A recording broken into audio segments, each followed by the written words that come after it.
कोटा जमाते इस्लामी हिंद के अध्यक्ष सैयद सादुल्लाह हुसैनी ने आदर्श पड़ोसी आदर्श समाज के संदेश के साथ 21 नवंबर से 30 नवंबर 2025 तक 10 दिवसीय देशव्यापी पड़ोसियों के अधिकार मुहिम शुरू करने की घोषणा की। कोटा इकाई के अमीर मकानी अब्दुल कद्दूस और मुहिम संयोजक गुलशेर अहमद ने बताया कि इस अवधि में शहर भर में सद्भाव, सहयोग और सामाजिक जिम्मेदारियों को बढ़ावा देने वाले विविध कार्यक्रम आयोजित किए जाएंगे।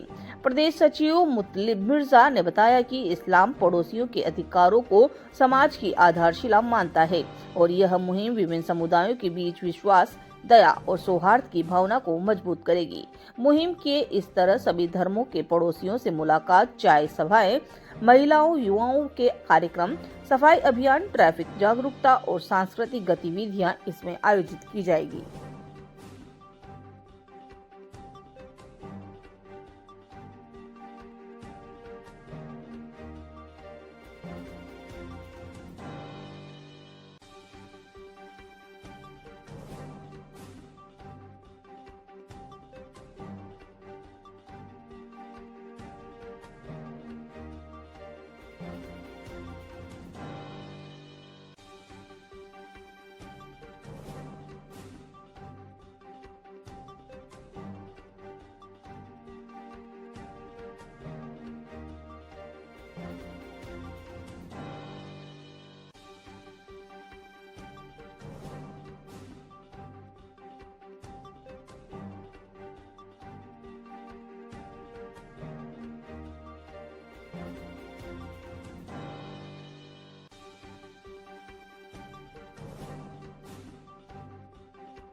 नवंबर से 30 नवंबर तक देशव्यापी अभियान चला रहा है, जिसका विषय है आदर्श पड़ोस आदर्श समाज।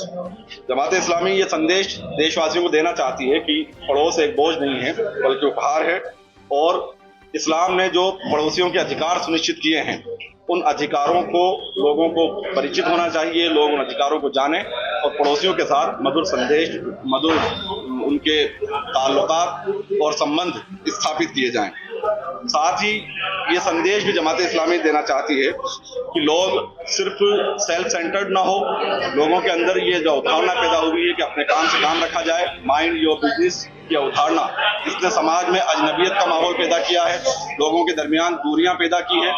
हम इस माहौल से निकालकर ये संदेश देना चाहते हैं कि लोग अपने समाज की, अपने पड़ोस की खबर रखें, पड़ोस में रहने वाले लोगों की जरूरतों को पूरा करने वाले हों, पड़ोसियों का सहयोग करने वाले हों, उनके अपने सुख में उनको शरीक करते हों और उनके दुख में वो शरीक होते हों, अपनी जात से पड़ोसियों को तकलीफ न देते हों, बल्कि वो जहां पर मौजूद हों उन पड़ोसियों के लिए, लोगों के लिए फायदेमंद बनकर रहें, उनके शुभ चिंतक बनकर रहें। तो ये संदेश है जो जमात इस्लामी हिंद देशवासियों को देना चाहती है, जिसके लिए 21 नवंबर से 30 नवंबर तक ये अभियान चलाया जा रहा है।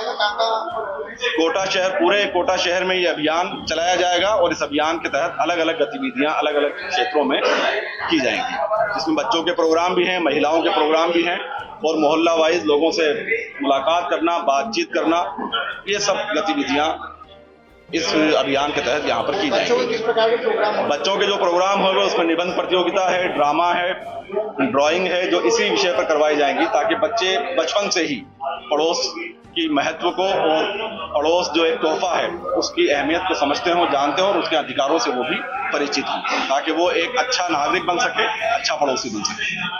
ये बहुत बड़ी चुनौती है आपके पास कि शहर में जिस प्रकार से पड़ोसी एक कचरा या डाल देते हैं, किस तरह से आप हम ये लोगों को संदेश देना चाहते हैं कि अपने घर का कचरा हम अपने बच्चों को भी ये सिखाएं कि वो रोड पर न डालें, बल्कि हमारे घर के अंदर जो कचरादान हो, घर का कचरा उसी में डाला जाए। घर का पानी भी पड़ोसी को तकलीफ न पहुंचाए, तो ना हम अपनी बाइक को, हमारी जो पार्किंग हो वो किसी दूसरे के दरवाजे पर हो, ना तो इस तरह से हो कि आने जाने का रास्ता बंद हो, न ये कि हम किसी के घर के दरवाजे के सामने जाकर अपना कोई वाहन खड़ा करें जिससे कि उसको रोज तकलीफ से गुजरना पड़ता हो। ये तमाम जो चीजें हैं, जो पड़ोसियों की आम समस्याएं हैं, हम इन्हीं तरह की समस्याओं को लेकर इस अभियान में लोगों से बातचीत करेंगे। कोटा में जो प्रोग्राम होने वाले हैं उसमें मैंने अभी बताया है कि बच्चों के प्रोग्राम भी हैं, महिलाओं के प्रोग्राम भी हैं।